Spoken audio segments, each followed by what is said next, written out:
बिस्मिल्लाहिर्रहमानिर्रहीम। अल्लाह के नाम से शुरू जो बड़ा मेहरबान निहायत रहम वाला है।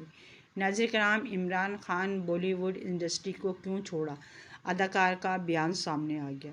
नाज़रीन कराम, अगर मेरे चैनल को आपने सब्सक्राइब नहीं किया तो सब्सक्राइब कर दें और लाइक ज़रूर कीजिएगा। चले मैं वीडियो को शुरू करती हूँ। बॉलीवुड के सुपरस्टार आमिर खान के भांजे इमरान खान ने बॉलीवुड इंडस्ट्री छोड़ने की वजह बता दी। इमरान खान आखिरी मरतबा कॉमेडी रोमांटिक फ़िल्म कटी बटी में नज़र आए थे, जो 2015 में रिलीज़ की गई थी। अदाकार ने एक ताज़ा इंटरव्यू में इंकशाफ किया कि फ़िल्म किसी कटी पिटी की नाकामी से वो बहुत ज़्यादा दिल गिरफ्तार हुए और उन्होंने बॉलीवुड का किनारे का फैसला कर लिया। इमरान खान का कहना था कि उन्हें इस बात का वहम व गुमान भी नहीं था कि वो फ़िल्म इनके करियर की आखिरी फ़िल्म साबित होगी। वाज़ेह रहे कि इमरान खान ने मुतअद्दिद फ़िल्मों जाने तो या जाने ना, बेली, आई हैट लव स्टोरी और मेरे ब्रदर की दुल्हन में अदाकारी के जौहर दिखाए।